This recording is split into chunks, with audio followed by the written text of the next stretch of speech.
So it finally happened. I got robbed. Yeah, I got robbed here in Puerto Vallarta.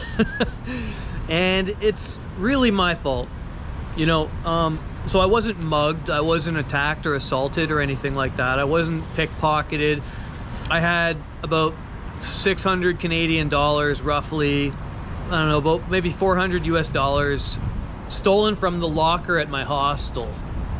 I was staying at a hostel called 10 to 10, which had like really great reviews, really top reviews all over the place. And yeah, so what happened was there was a little foot locker underneath my bed, and I was in a 4-person dorm.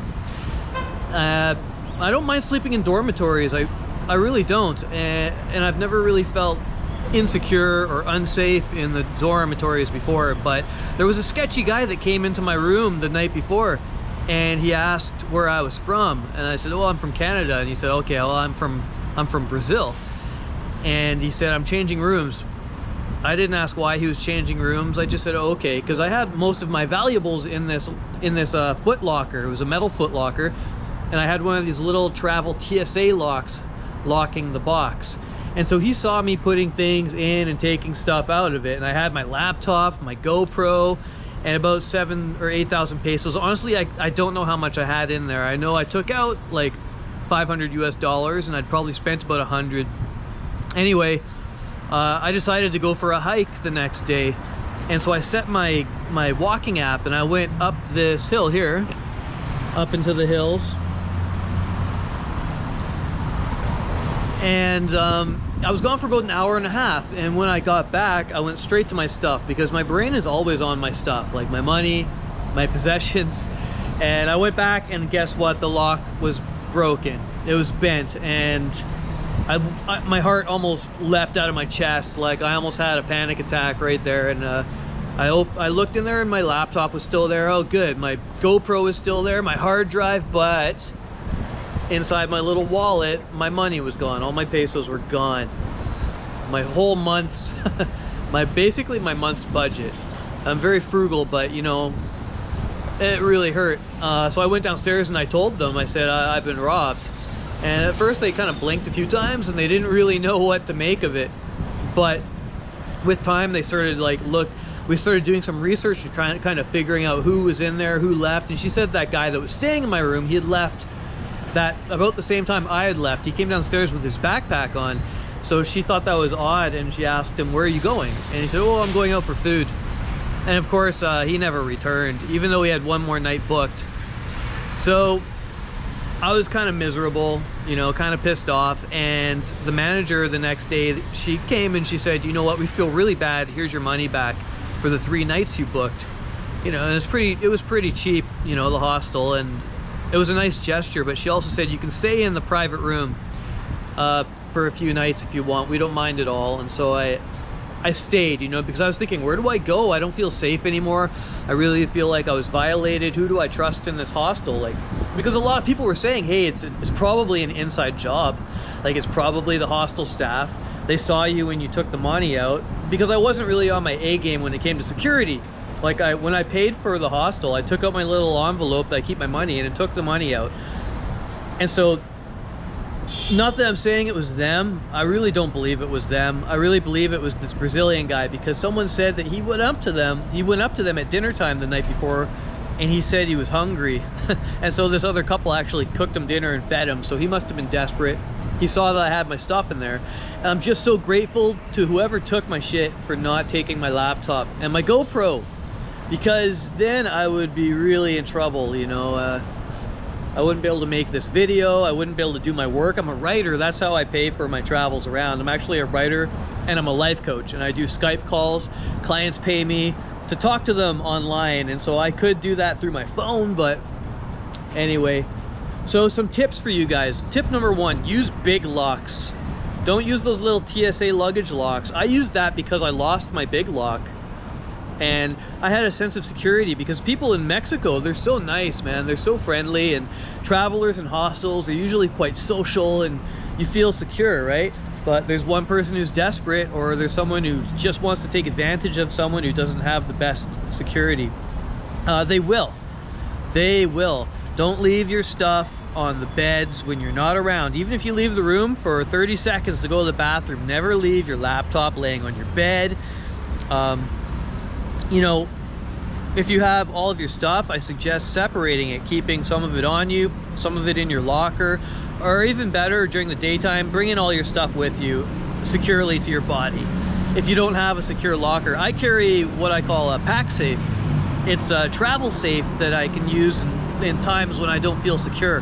When I feel like I'm in a sketchy place and I don't have proper security, I can put everything in this bag. It's slash resistant. It has a wire through it, so I can lock it to a bed or hide it under a sink. And it's not going to stop a professional, but at least I'll know if I get robbed. Because a lot of times thieves in these situations, what they'll do is they'll go into your bag, they'll take something if they've been scouting you out and they know where you keep your money or your valuables, and they'll take it and then close it back up so that you might not even know it's gone, right?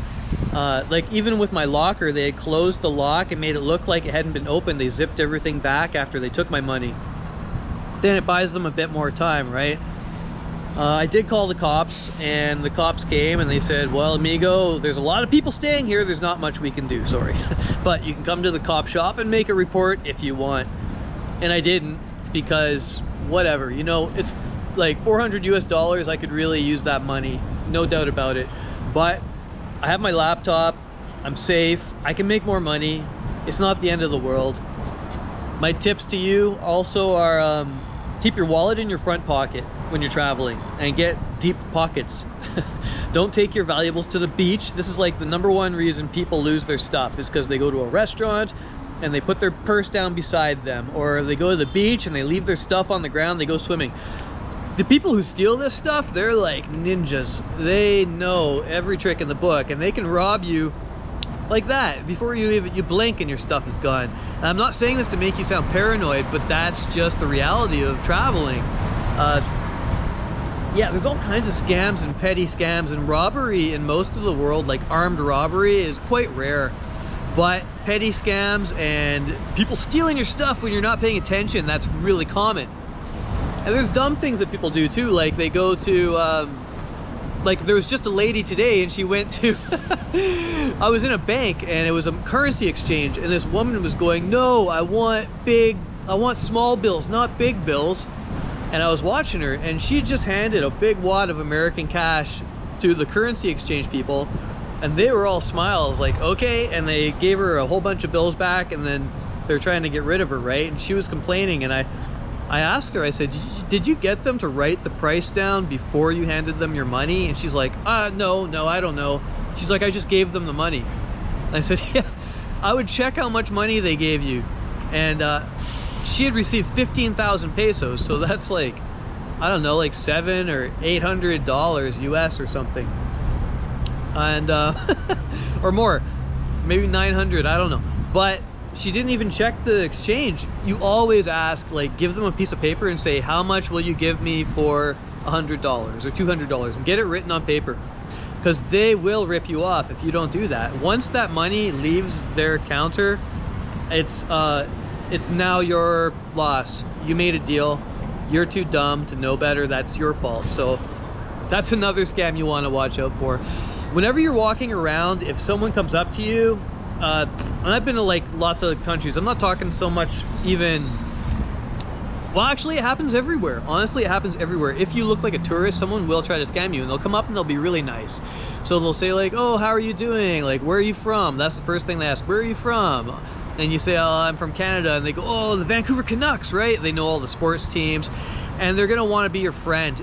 You should be suspicious immediately. Most of these people, they're not gonna rob you blind or anything, but what they're gonna do is take you to they're gonna offer to show you around, or they'll offer to buy you lunch or something, and then they'll take you to like their friend's suit store or the gem store, or they'll lead you somewhere where somebody's gonna sell you some crap you don't want. They'll pressure you into doing that, or worse, you know?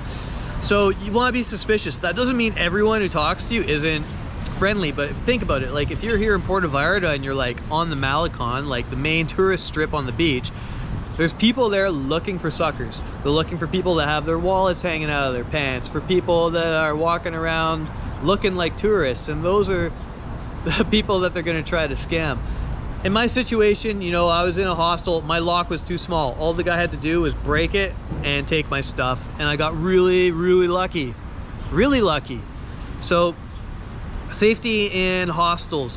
What you want to do is just be aware of your belongings. This hostel didn't have any cameras. No cameras! I should have known. Like, when I went in, I saw there was no cameras. The doors didn't lock to my room. So anyone could go in or out, right? And like, a professional thief is gonna get into all that stuff anyway, but at least you know if you get robbed. If the door has been opened, you know it's someone who has a key, right? So we did, I don't know, I couldn't really say it was even this Brazilian guy. It's just my guess. Anyway, on that note, just be aware of your surroundings and try to have some street smarts. I had a very expensive lesson, and I learned now to take more precautions even in hostels, and I will not stop going to hostels. I love them. I love meeting people, but you know, fool me once, shame on you. Fool me twice, shame on me. What did George Bush say? Fool me 3 times, invade a foreign country. Yeah. So anyway, hasta la vista, baby, from Puerto Vallarta. Like and subscribe so I'm inspired to make more videos, because I like making these videos, but I need a little validation to keep going. I love you.